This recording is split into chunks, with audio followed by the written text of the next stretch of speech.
seorang wanita yang berzina, wazani, dan seorang laki-laki yang berzina, fajlidu, maka cambuklah mereka, kulla wahidatin mi'ata jildah, masing-masing wajib dicambuk sebanyak 100 kali cambukan. Assalamualaikum warahmatullahi wabarakatuh.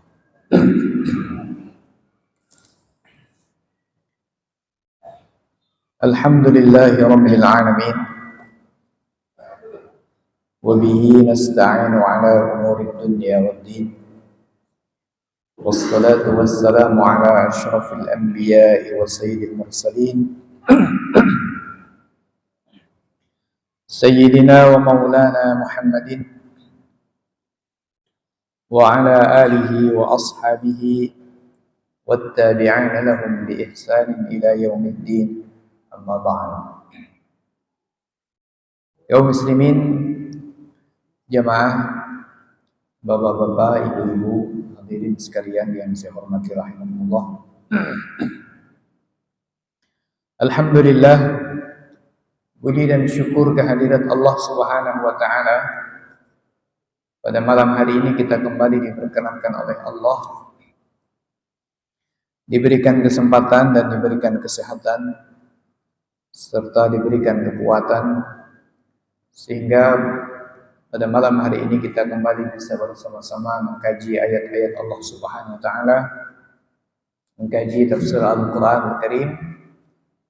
Malam hari ini insyaallah kita kembali mengkaji Quran surat An-Nisa pada ayat yang ke-15. A'udzu billahi minasy syaithanir rajim. Bismillahirrahmanirrahim.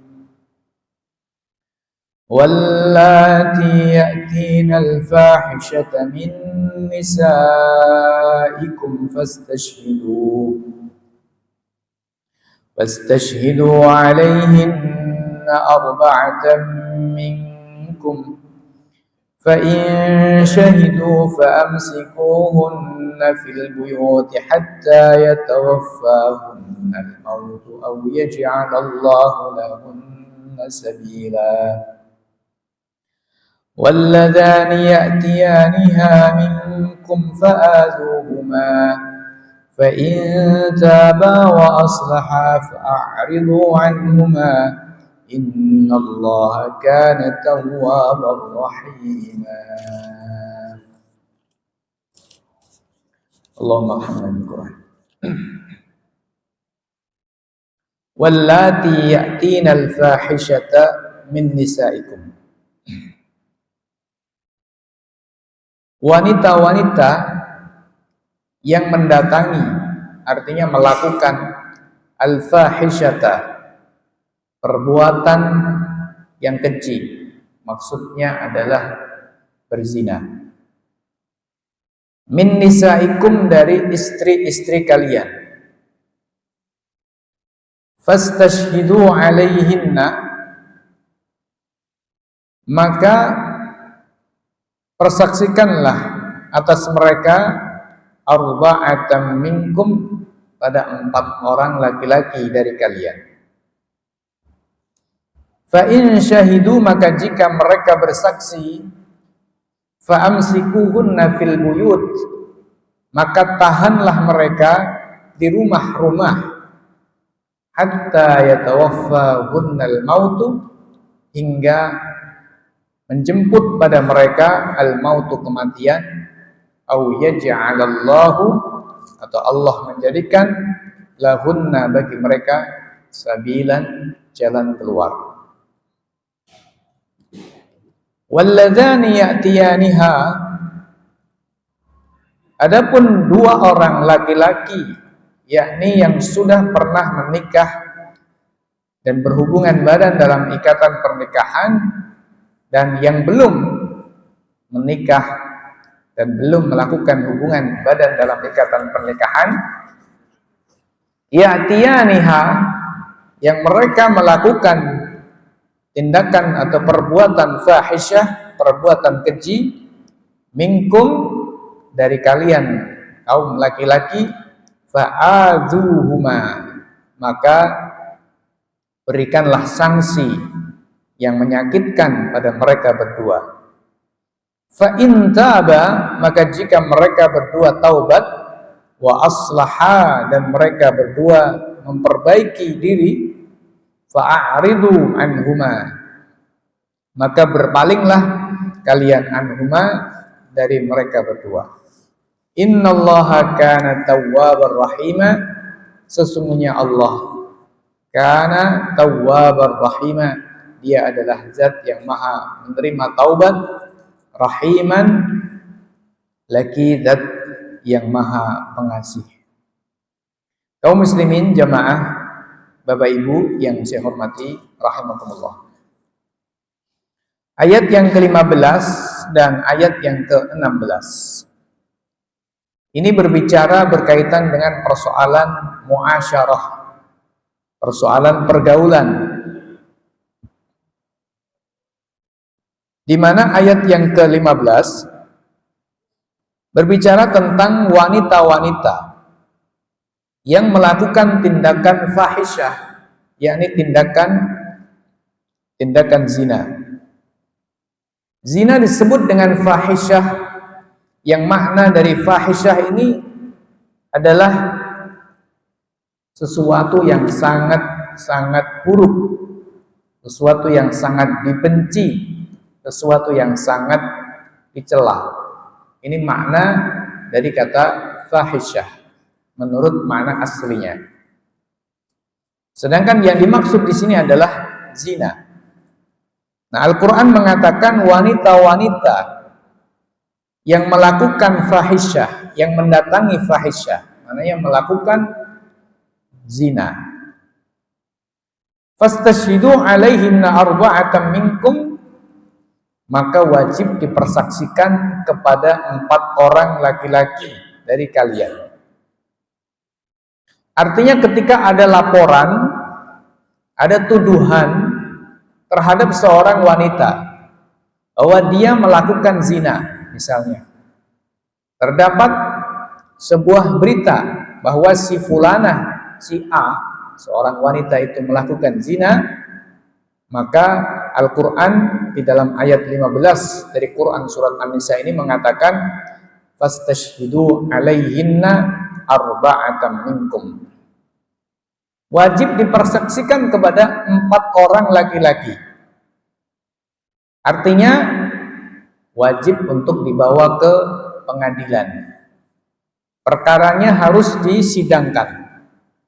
Lalu kalau bisa dibuktikan, yaitu dengan adanya 4 orang yang memberikan kesaksian, yang mana semuanya adalah laki-laki yang memberikan kesaksian bahwa benar seorang wanita itu melakukan zina, maka Quran mengatakan fa in syahidu fa amsikuhunna fil buyut, jika 4 orang saksi itu semua menyatakan dan bersaksi bahwa seorang wanita itu telah berzina, fa amsikuhunna fil buyut, maka tahanlah mereka di rumah-rumah. Maksudnya wanita yang telah terbukti secara hukum melakukan zina, menurut ayat yang ke-15 dalam Quran surat An-Nisa ini, dihukum artinya ditahan, dipenjara di sebuah rumah yang memang sudah ditentukan atau sudah ditetapkan oleh pihak penguasa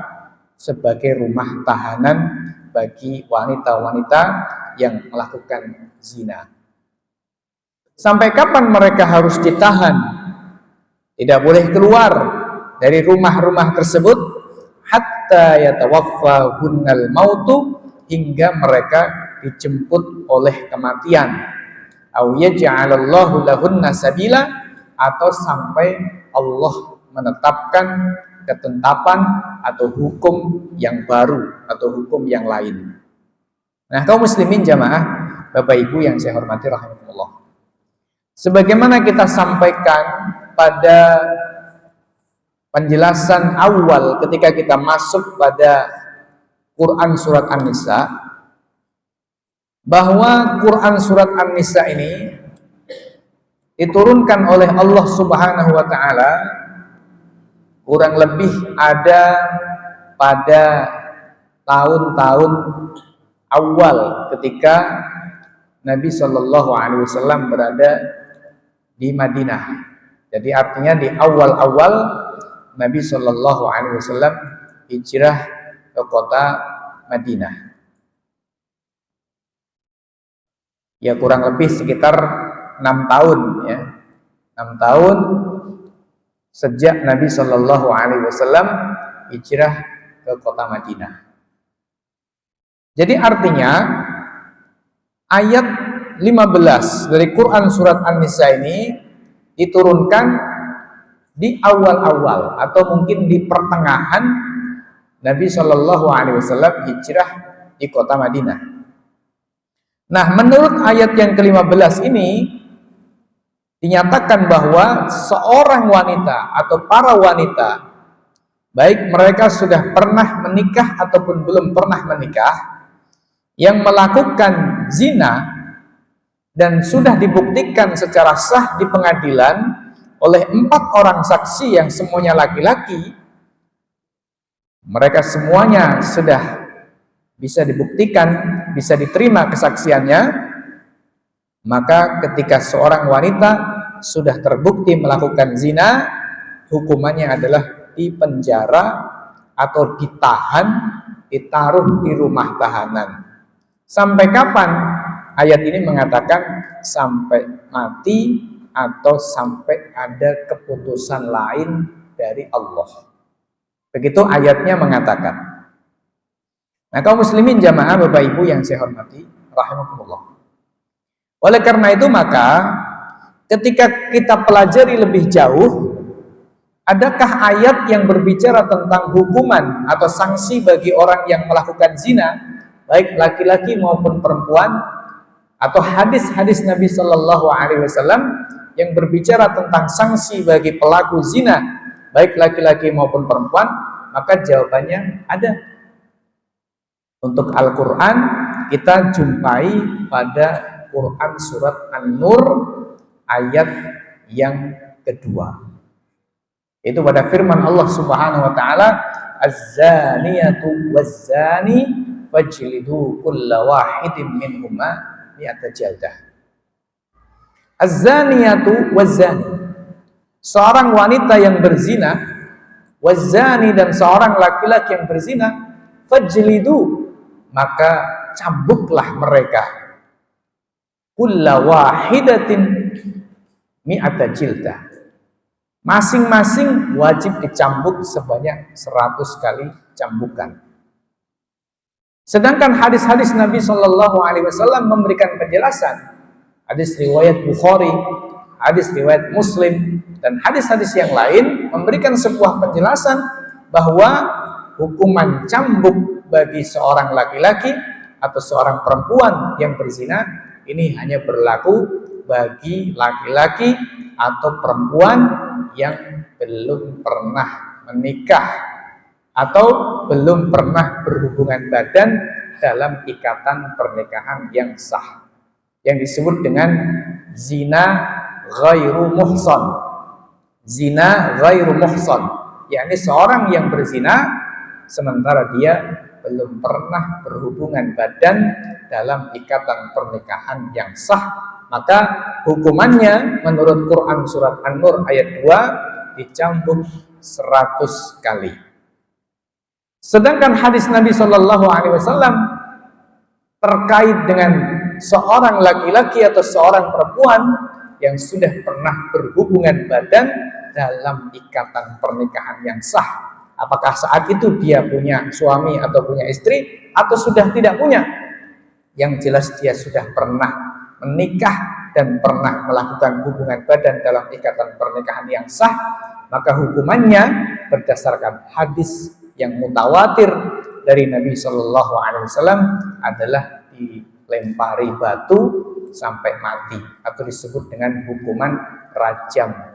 Ini bagi seorang laki-laki atau perempuan yang sudah pernah menikah dan berhubungan badan dalam ikatan pernikahan yang sah. Apakah saat itu secara de facto dia punya suami atau punya istri, ataupun tidak punya suami atau tidak punya istri. Ini disebut dengan zina muhsan. Jadi zina ini ada dua, Bapak Ibu yang saya hormati rahmatullah, yaitu yang pertama zina muhsan dan yang kedua adalah zina ghairu muhsan. Nah, zina yang muhsan yakni seorang wanita atau seorang laki-laki yang berzina dan dia sudah pernah menikah serta berhubungan badan dalam ikatan pernikahan yang sah, maka hukumannya ditetapkan berdasarkan hadis-hadis Nabi Shallallahu Alaihi Wasallam yang bukan hanya sahih, tetapi mutawatir. Mutawatir itu artinya sudah tidak perlu lagi dicari jalur silsilah atau jalur sanadnya, sudah tidak perlu lagi dikaji kesahihannya, validitasnya, tetapi mutawatir maknanya sudah fix, sudah tidak ada keraguan lagi di dalamnya. Menurut hadis mutawatir, orang yang disebut dengan zina muhsan ini hukumannya adalah rajam alias dilempari batu sebesar kepalan tangan ini sampai meninggal dunia. Ini bagi yang muhsan. Sedangkan bagi seorang yang berzina dan statusnya dia adalah zina yang ghairu muhsan alias belum menikah atau sudah menikah tapi belum pernah terjadi hubungan badan yang halal dalam ikatan pernikahan yang sah, ketika dia berzina maka hukumannya dicambuk sebanyak 100 kali seperti disebutkan dalam Quran surat An-Nur. Nah, Bapak Ibu yang saya hormati rahmatullah, turunnya Quran surat An-Nur ayat yang kedua, begitu pula datangnya hadis-hadis Nabi Shallallahu Alaihi Wasallam yang berkaitan dengan hukuman rajam tadi, ini setelah turunnya Quran surat An-Nisa ayat 15 ini. Artinya Quran surat An-Nisa ayat 15 ini turun jauh lebih dulu dibanding Quran surat An-Nur dan hadis-hadis Nabi Shallallahu Alaihi Wasallam yang berbicara tentang hukuman rajam. Dengan demikian maknanya apa yang disampaikan oleh Allah di dalam Quran surat An-Nisa ayat 15 ini sekarang hari ini atau sejak turunnya Quran surat An-Nur ayat 2 dan hadis-hadis Nabi Shallallahu Alaihi Wasallam yang disampaikan oleh Imam Bukhari, Muslim dan lain-lain, hadis mutawatir, maka ayat ini sudah tidak diberlakukan hukumnya. Dalam istilah ilmu tafsir disebut dengan mansuh, ayat yang sudah dinasah. Dinasah itu artinya apa? Telah tidak diberlakukan lagi hukumnya. Itu disebut dengan ayat mansuhoh, ayat yang sudah dinasah. Masih sebagai bagian Al-Quran, dibaca sebagai Al-Quran, tapi hukumnya sudah tidak diterapkan lagi. Artinya sudah tidak diberlakukan lagi alias diganti oleh Allah Subhanahu wa taala dengan hukum yang lain. Ini sudah pernah kita kaji ketika kita mengkaji Quran surat Al-Baqarah pada firman Allah Subhanahu wa taala, "Ma nansakh min ayatin aw nunsiha na'ti bi khairin minha aw mithliha. Alam ta'lam annallaha ala kulli syai'in qadir." Ya, mungkin nggak tahu berapa tahun lamanya kita waktu masih di kajian Quran surat Al-Baqarah. Ini kita sudah pernah mengkaji tentang nasakh dan mansuh, artinya ayat yang mengganti ayat yang lain, mengganti hukumnya ayat yang lain. Kaum muslimin jamaah, Bapak Ibu yang saya hormati rahimakumullah. Jadi singkatnya, menurut ayat 15 dalam Quran surat An-Nisa ini, kalau ada seorang wanita baik sudah menikah ataupun belum menikah melakukan zina, maka wajib dipersaksikan, artinya dibuktikan secara hukum dengan adanya 4 orang saksi jika 4 orang saksi yang semuanya laki-laki ini memberikan kesaksian bahwa seorang wanita ini telah berzina, maka wanita ini dihukum dengan bentuk penjara atau dikurung dalam rumah sampai mati atau sampai Allah menetapkan hukum yang lain. Nah, maknanya ayat ini sudah tidak diberlakukan lagi hukumnya.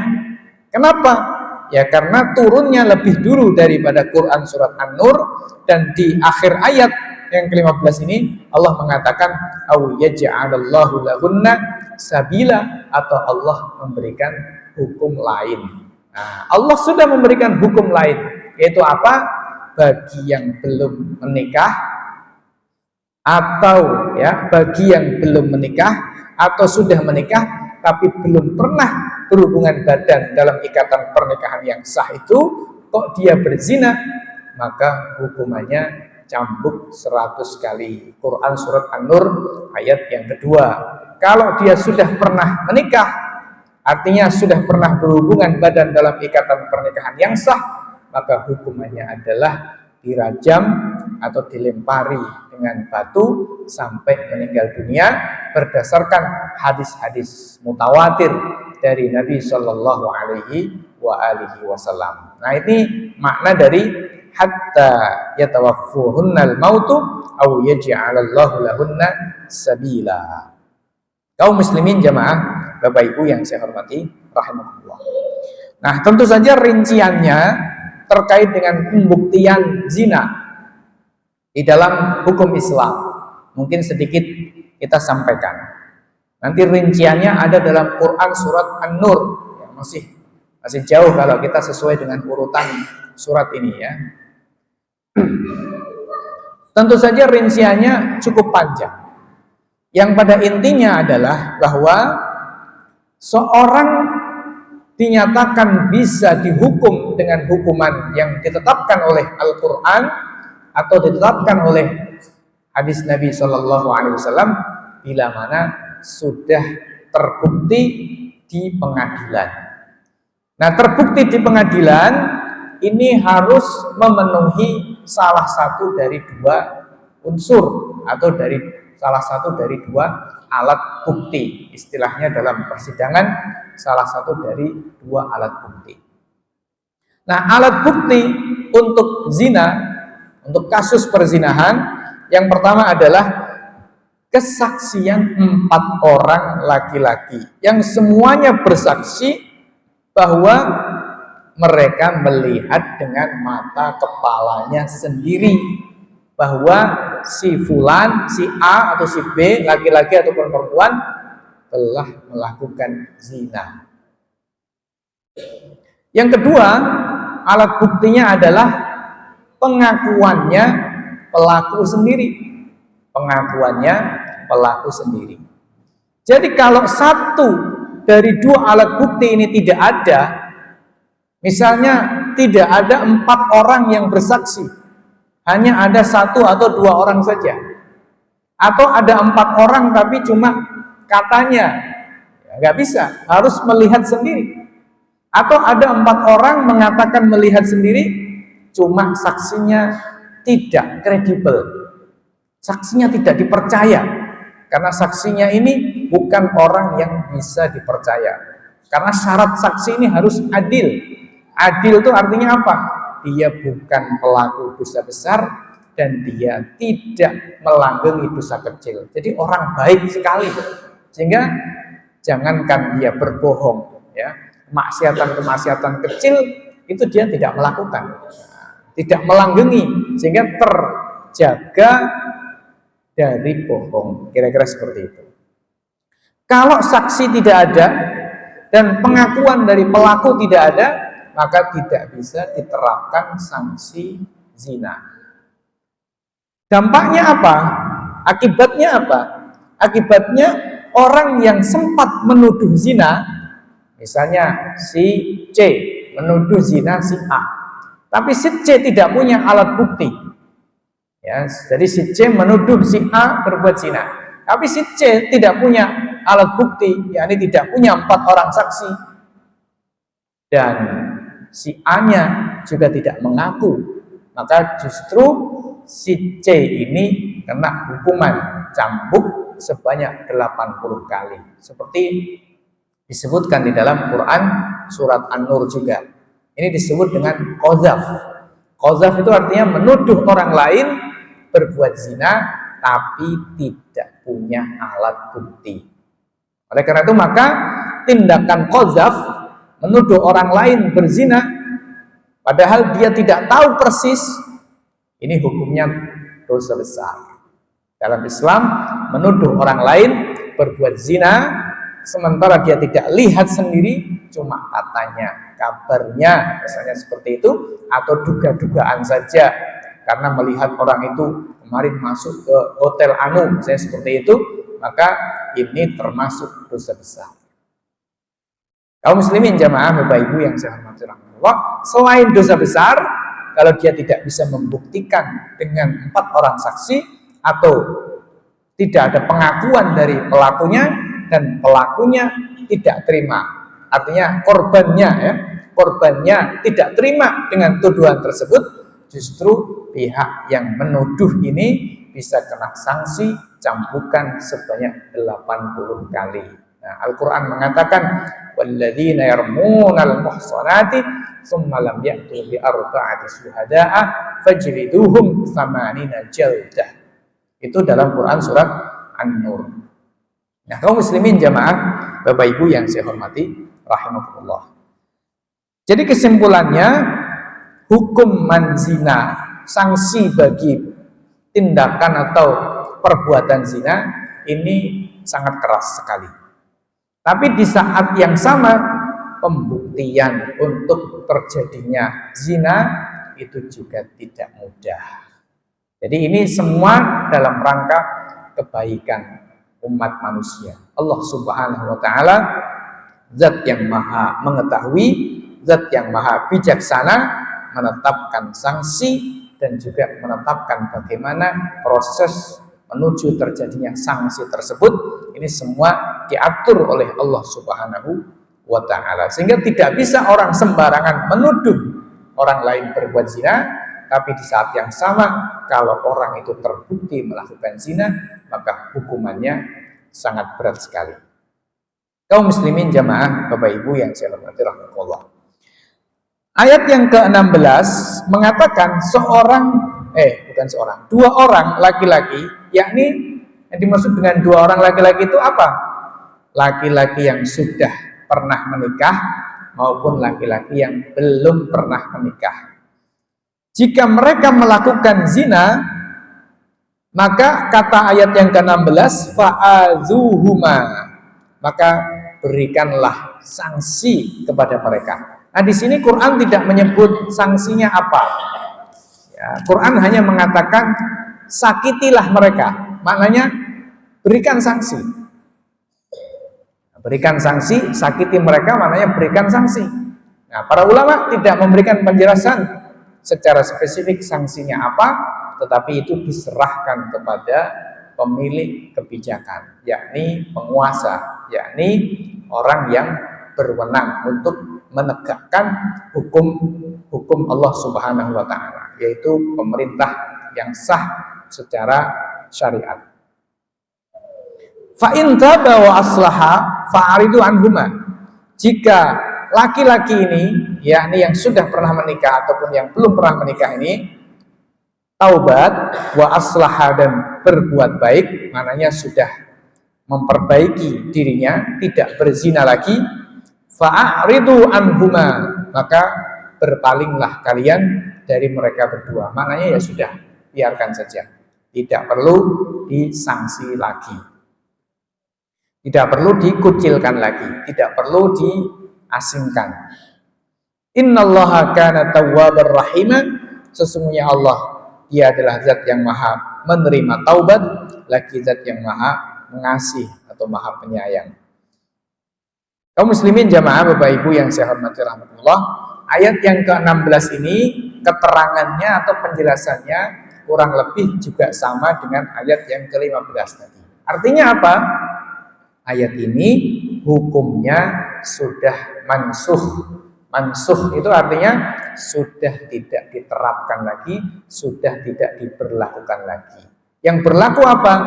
Quran surat An-Nur ayat 2 seperti yang tadi sudah saya bacakan, dan hadis-hadis Nabi Shallallahu Alaihi Wasallam. Artinya ketika ada seorang laki-laki berzina, maka dilihat statusnya. Kalau dia sudah pernah menikah dan berhubungan badan dalam ikatan pernikahan yang sah tadi, maka laki-laki ini disebut dengan zina muhsan.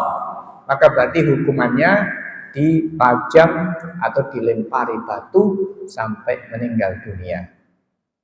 Kalau dia belum pernah berhubungan badan dalam ikatan pernikahan yang sah, maka hukumannya adalah dicambuk sebanyak 100 kali seperti disampaikan dalam Quran surat An-Nur ayat yang kedua seperti yang tadi sudah kita baca.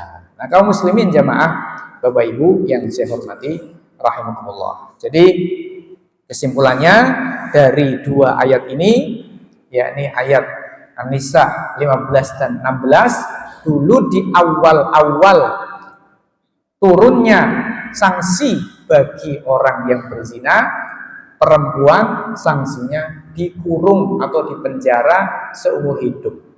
Ini pertama. Sedangkan laki-laki sanksinya dicambuk atau di sanksi-sanksi yang lain yang intinya membuat dia jera.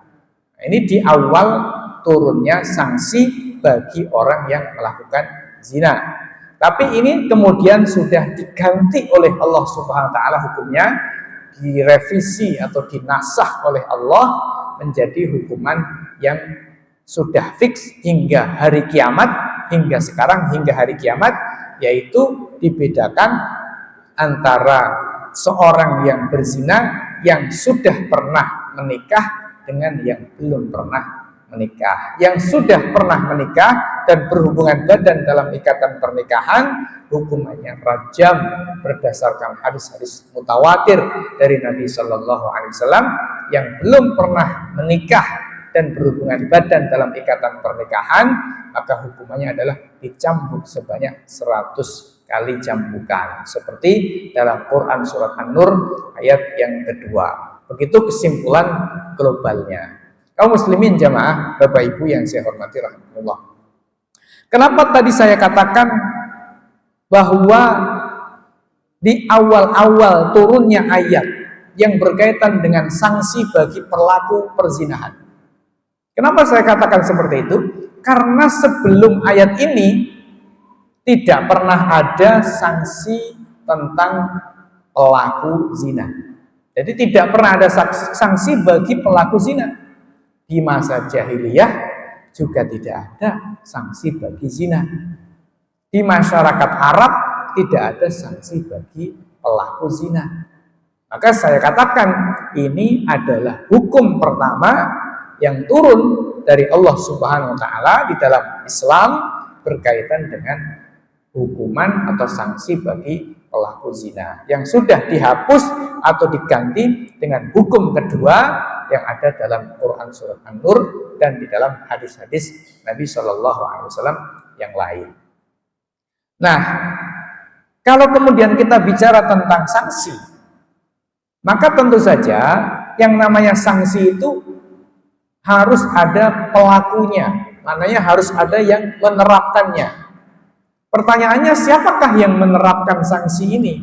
Sanksi zina, sanksi sanksi pencurian, sanksi minum khamr, dan sanksi-sanksi yang lain yang ada di dalam Islam. Maka jawabannya, yang menerapkan sanksi itu harus negara. Artinya orang yang memiliki wewenang, kekuasaan, bukan individu. Bapak menerapkan sanksi pada anaknya, tidak boleh. Kepala atau ketua atau pemimpin jamaah komunitas tidak bisa. Takmir, ketua takmir menerapkannya kepada jamaah tidak bisa. Harus negara. Oleh karena itu maka dari ayat-ayat seperti ini dan hadis-hadis yang serupa, para ulama seperti dikatakan oleh Imam Al-Jazairi dalam kitabnya Al-Fiqh ala madzahibil arba'ah. Para ulama sepakat hukumnya wajib ada kepemimpinan atau ada negara, ada pemerintahan yang menerapkan hukum-hukum Allah Subhanahu wa taala, yang disebut dengan negara Islam. Atau dalam istilah fikihnya, dalam istilah hadis dan istilah fikihnya disebut dengan imamah atau disebut dengan khilafah, itu sama. Imamah ataupun khilafah itu sama. Karena itu misalnya Imam Al-Mawardi dalam kitabnya namanya Al-Ahkam As-Sultaniyah, beliau mengatakan tentang kepemimpinan. Kepemimpinan itu fungsinya untuk apa? Yang dimaksud kepemimpinan di sini adalah negara. Kepemimpinan itu kata Imam Al-Mawardi dikatakan maudu'atun li khilafatin nubuwah fi hirasatid din wa siyasatid dunya. Kepemimpinan itu maudu'atun, diwujudkan li khilafatin nubuwah dalam rangka mengganti tugas kenabian. Mengganti tugas kenabian. Artinya mengganti tugasnya Nabi Muhammad SAW. Tapi bukan tugas mendatangkan wahyu, wahyu sudah putus. Bukan tugas menerima wahyu, wahyu sudah nggak ada lagi. Yang dimaksud tugas ini apa? Imam Al-Mawardi mengatakan fi hirasatiddin, tugas dalam menjaga agama. Maknanya menjaga agama itu apa? Menerapkan hukum-hukum Allah, menerapkan hukum-hukum Al-Quran, termasuk hukum sanksi bagi pencuri, sanksi bagi orang yang berzina, sanksi bagi menerapkan syariat Allah secara keseluruhan. Itu artinya hirasatuddin, menjaga agama. Lalu wasiyasatid dunya, tugas kedua dari tugasnya Nabi SAW sebagai kepala negara, yaitu adalah mengatur kehidupan dunia, mengatur kehidupan masyarakat manusia dengan syariat Allah Subhanahu wa taala. Itu esensi kepemimpinan dalam hukum Islam. Nah, dari sini berarti maknanya ayat-ayat seperti ini meniscayakan adanya kepemimpinan di dalam Islam. Itu niscaya di dalam hukum Al-Quran, niscaya bagi bisa diwujudkannya hukum-hukum Allah Subhanahu wa taala dalam kancah kehidupan nyata. Kalau tidak ada pemerintahannya, tidak ada negaranya, tidak ada kepemimpinan Islamnya, maka hukum-hukum ini hanya ada di dalam kertas saja, tidak bisa diterapkan seperti kondisi saat ini yang ada. Demikian kaum muslimin jamaah Bapak Ibu yang saya hormati rahmatullah, yang bisa saya sampaikan karena sudah ada isya. Insyaallah kita akan lanjutkan pada pertemuan-pertemuan yang akan datang. Kurang lebihnya saya mohon maaf yang sebesar-besarnya. Kita akhiri subhanakallahumma wa bihamdika asyhadu an la ilaha illa anta astaghfiruka wa atubu ilaik. Assalamualaikum warahmatullahi wabarakatuh.